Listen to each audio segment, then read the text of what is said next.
차가운 늦가을 밤 공기가 폐부를 찔렀다. 24 김아라는 편의점 야간 아르바이트를 마치고 은성구의 집으로 향하는 길이었다. 낡은 연립주택들이 어깨를 맞대고 늘어선 골목길은 재개발 확정 고시 이후 더욱 스산한 기운을 풍겨터였다. 가로등 불빛은 희미했고 여기저기 붙은 붉은색 철거 경고 딱지들이 을씨년스러웠다. 그녀의 약간 까무잡잡한 피부 위로 찬 바람이 스쳤다.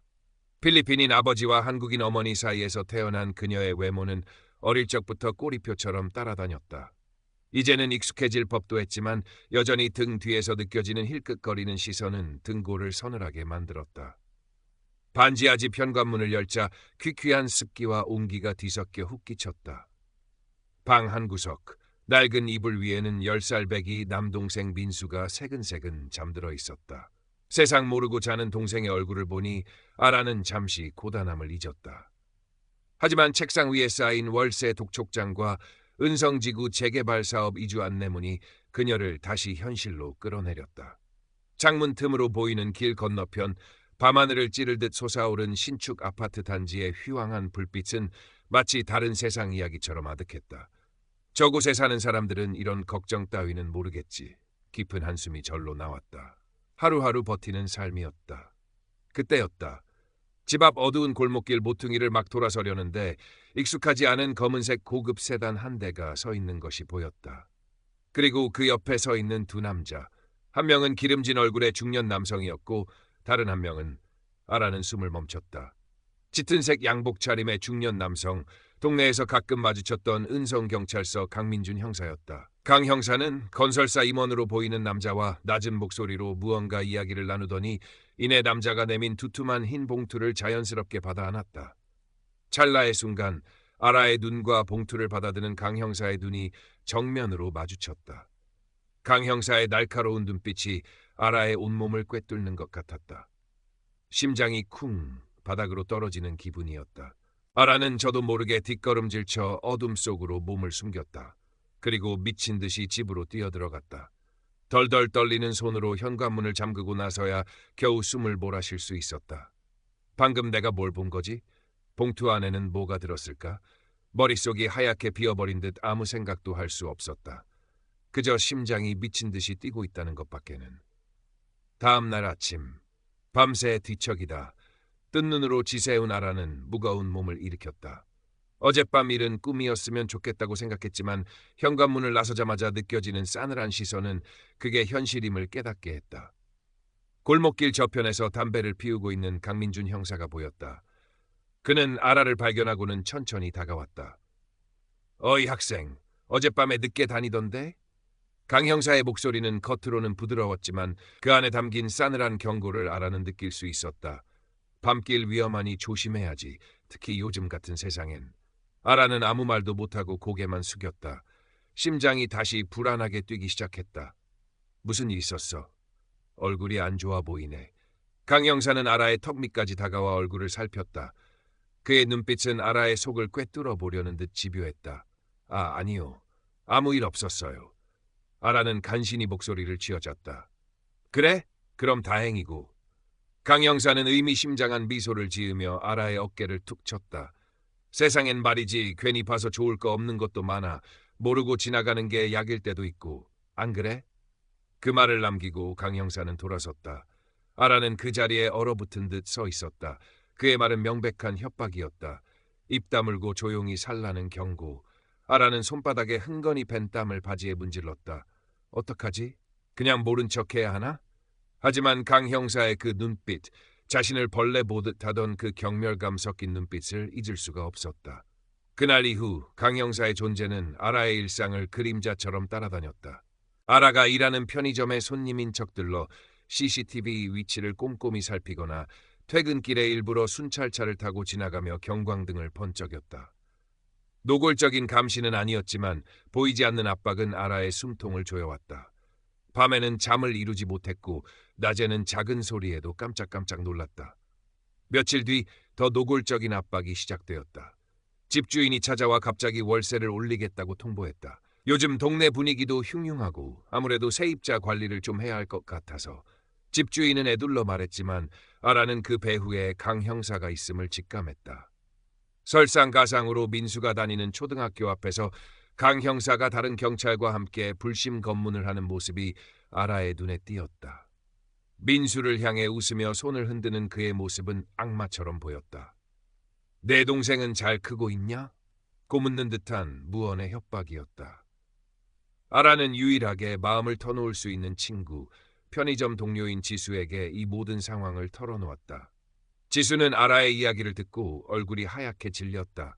아라야, 너 진짜 큰일 날 소리한다. 경찰이라니 그냥 못 본 척해. 제발 괜히 엮여서 좋을 거 하나 없어. 너 혼자 몸도 아니잖아. 민수 생각해야지. 지수는 진심으로 아라를 걱정했지만 그녀의 말은 아라를 더욱 깊은 절망으로 밀어넣었다. 세상에 내 편은 아무도 없구나. 아라는 철저히 혼자가 된 기분이었다. 강 형사의 압박은 점점 더 교묘하고 악랄해졌다. 어느 날 편의점 사장이 아라를 불렀다. 김아라 씨, 요즘 담배 재고가 자꾸 비는데 혹시 아는 거 없어? 사장의 의심스러운 눈초리에 아라는 억울해서 눈물이 핑 돌았다. 다행히 그날 CCTV 영상에 담배를 훔쳐간 다른 취객의 모습이 찍혀 있어 누명은 벗었지만 아라는 강 형사가 자신을 범죄자로 만들려 한다는 것을 깨달았다. 며칠 후 퇴근길에 누군가와 부딪히는 척하며 자신의 가방에 무언가를 넣으려는 남자를 발견했다. 순간적으로 이상한 낌새를 느낀 아라는 남자를 뿌리치고 가방을 확인했다. 처음 보는 남성용 지갑이 들어있었다. 소매치기 누명을 씌우려던 강 형사의 수작임이 분명했다. 아라는 떨리는 손으로 지갑을 꺼내 근처 쓰레기통에 던져버렸다. 심장이 미친 듯이 뛰었다. 이대로는 안 된다. 저 악마 같은 인간이 나를 가만두지 않을 것이다. 나뿐만 아니라 민수까지 위험해질 수 있다. 그 순간 아라의 마음속 깊은 곳에서 무언가 단단한 것이 꿈틀거렸다. 두려움보다 더 큰 분노, 그리고 오기가 솟아올랐다. 그래, 더 이상 도망치지 않겠다. 숨지도 않겠다. 내가 뭘 잘못했는데? 가진 것 없고 배경 없는 게 죄는 아니잖아. 오히려 죄를 지은 건 저 인간이다. 내가 직접 증거를 찾아 세상에 알리겠다. 민수를 위해서라도, 그리고 짓밟힌 내 존엄성을 위해서라도 싸워야 한다. 결심은 섰지만 막막했다. 24, 가진 것 없는 혼혈 여성인 자신이 베테랑 부패 경찰을 상대로 뭘 할 수 있을까? 하지만 아라는 포기하지 않았다. 일단 증거가 필요했다. 강 형사와 건설사 직원이 다시 만날 만한 곳을 예상해 보았다. 재개발 지역 내 허름한 술집, 건설사 현장 사무소 근처, 아니면 인적이 드문 공원 같은 곳. 아라는 며칠 동안 밤낮으로 그 주변을 맴돌았다. 위험하다는 것을 알면서도 멈출 수 없었다.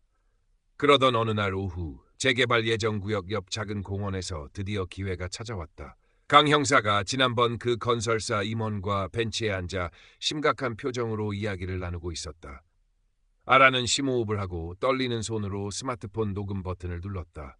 그리고 최대한 몸을 숨긴 채 천천히 그들에게 다가갔다. 이번 일만 잘 마무리되면 약속한 대로 두둑이 챙겨드리겠습니다, 형사님. 건설사 임원의 목소리가 들렸다.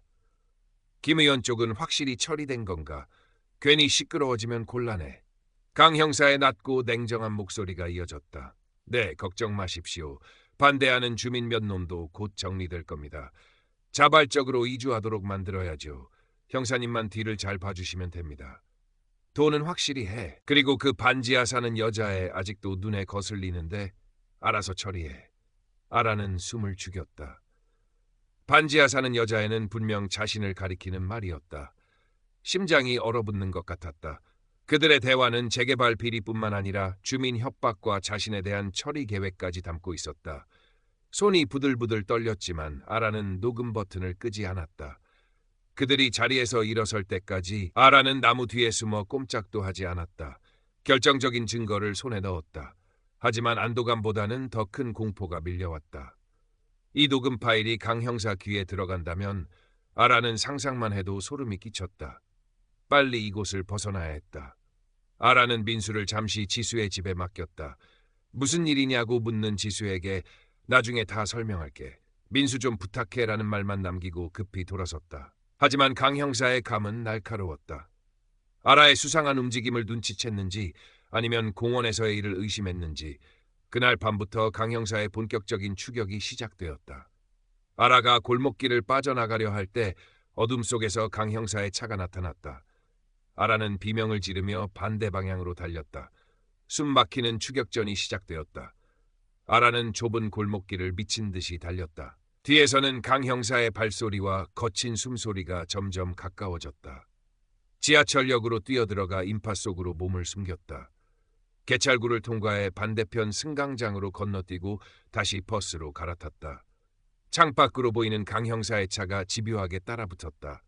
아라는 재래시장 안으로 뛰어들었다. 사람들 사이를 헤집고 다니며 방향을 바꾸고 또 바꿨다. 시장을 빠져나와 어두컴컴한 재개발 공사장으로 들어섰다. 발밑에는 부서진 벽돌과 철근 조각들이 널려 있었다. 숨이 턱까지 차올랐고 다리는 끊어질 듯 아팠다. 하지만 멈출 수 없었다. 잡히면 끝장이다. 얼마나 달렸을까. 더 이상 도망칠 곳이 없다고 느껴질 때쯤 아라의 눈앞에 낡고 거대한 건물이 나타났다. 철거를 앞둔 폐극장이었다. 굳게 닫힌 정문 옆 깨진 창문을 통해 안으로 들어갈 수 있을 것 같았다. 아라는 마지막 힘을 쥐어짜 건물 안으로 몸을 던졌다. 폐극장 내부는 칠흑같이 어두웠고 먼지가 자욱했다. 삐걱거리는 마룻바닥 소리와 바람 소리만이 공간을 채웠다. 아라는 숨을 죽이고 무대 뒤편으로 몸을 숨겼다. 그때 극장 문이 거칠게 열리는 소리와 함께 강 형사가 들어섰다. 손전등 불빛이 어둠을 가르며 아라가 숨은 곳을 향해 다가왔다. 김아라, 거기 있는 거 다 알아. 순순히 나오는 게 좋을 거다. 강 형사의 목소리가 극장 안에 낮게 울려 퍼졌다. 그의 목소리에는 이제 일말의 위장도 남아있지 않았다. 오직 살기만이 가득했다. 아라는 공포로 온몸이 떨렸지만 이를 악물었다. 여기서 잡힐 수는 없다. 그녀는 주변을 둘러보았다.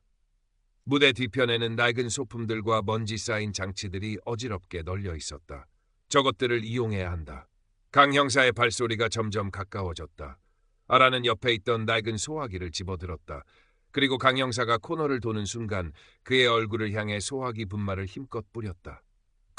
이 인연이! 강 형사는 콜록거리며 잠시 주춤했다. 그 틈을 타 아라는 반대 방향으로 뛰었다. 하지만 강 형사는 금세 정신을 차리고 아라를 뒤쫓았다. 어두운 무대 위에서 두 사람의 필사적인 추격과 싸움이 벌어졌다. 아라는 낡은 무대 장치를 넘어뜨려 강 형사의 앞을 가로막고 깨진 거울 조각을 주워 방어하려 했다. 내까지 게 뭘 안다고 나서? 이게 다 너 같은 것들 때문이야. 세상이 얼마나 더러운지 알아? 강 형사는 악에 받쳐 소리치며 아라의 머리채를 휘어잡았다. 아라는 비명을 지르며 발버둥쳤다. 내 동생한테는 손대지 마! 아라는 마지막 남은 힘을 다해 외치며 강 형사의 팔을 물어뜯었다. 악, 이 미친년이. 강 형사는 분노에 차 아라의 복부를 강하게 걷어찼다. 아라는 숨을 컥 막히며 바닥에 쓰러졌다. 시야가 흐려지고 온몸의 감각이 마비되는 것 같았다. 강 형사는 쓰러진 아라에게 다가와 스마트폰을 빼앗으려 했다. 바로 그때였다. 아라는 혼미한 정신 속에서도 마지막 힘을 짜내 품속에 스마트폰을 꺼냈다. 그리고 미리 설정해둔 클라우드 백업 버튼을 미친 듯이 눌렀다. 화면에는 업로드 중이라는 메시지가 희미하게 떠올랐다. 제발 제발 시간을 벌어야 해. 아라는 강 형사의 다리를 붙잡고 늘어졌다. 이거 놔. 강 형사는 아라를 뿌리치려 발길질을 해댔다. 아라는 입술을 깨물며 고통을 참았다. 스마트폰 화면의 업로드 바가 조금씩 차오르고 있었다. 더러운 년, 내년만 없었으면. 강 형사는 아라의 손에서 스마트폰을 빼앗아 바닥에 내리치려 했다. 그의 손이 스마트폰을 향해 내려오는 찰나 아라의 눈에 희미하게 업로드 완료라는 알림이 스쳤다. 아라는 저도 모르게 희미한 미소를 지었다. 그리고 그 순간 강 형사의 마지막 일격이 아라의 머리를 강타했다. 아라의 의식은 깊은 어둠 속으로 빨려 들어갔다. 얼마나 시간이 흘렀을까. 폐극장 주변을 불안하게 서성이던 지수는 아라가 마지막으로 보낸 폐극장 위험해라는 짧은 메시지와 끊긴 연락에 결국 경찰에 신고했다. 잠시 후 요란한 사이렌 소리와 함께 경찰차 여러 대가 폐극장 앞에 도착했다. 손전등 불빛들이 어지럽게 내부를 비추었다. 경찰들은 무대 뒤편에 쓰러져 있는 아라와 깨진 스마트폰 조각 옆에서 망연자실한 표정으로 서 있는 강민준 형사를 발견했다. 강 형사는 별다른 저항 없이 순순히 체포되었다. 피투성이가 된 채 미동도 없는 아라는 급히 들것에 실려 병원으로 옮겨졌다. 아라가 클라우드에 올린 녹음 파일은 지수가 연락한 인권 시민단체를 통해 언론에 제보되었다. 파일 내용은 엄청난 파장을 불러일으켰다. 현직 경찰 간부와 대형 건설사의 추악한 유착관계, 재개발 사업을 둘러싼 뇌물수수와 주민 협박 정황이 고스란히 담겨 있었기 때문이다. 뉴스는 연일 이 사건을 대대적으로 보도했고 여론은 들끓었다. 강민준 형사는 모든 혐의가 인정되어 구속되었고 관련자들에 대한 대대적인 수사가 시작되었다. 논란의 중심이 된 은성구 재개발 사업은 결국 전면 재검토에 들어갔다. 부패한 권력의 일부가 무너지고 작은 정의가 실현되는 순간이었다. 하지만 아라는 그 순간을 온전히 느끼지 못했다. 병원 중환자실에서 그녀는 사경을 헤매고 있었다. 며칠 후 기적적으로 의식을 되찾았지만 그녀에게 남은 것은 심각한 뇌 손상 후유증과 온몸에 새겨진 흉터, 그리고 깊은 마음의 상처뿐이었다. 남동생 민수는 아라가 입원한 사이 아동보호시설로 보내졌고 그들이 살던 반지하 집은 차가운 포크레인 아래 형체도 없이 사라졌다. 시간이 흘러 아라는 퇴원했다.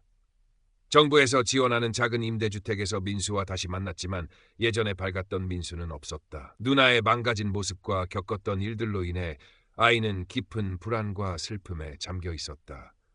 아라는 민수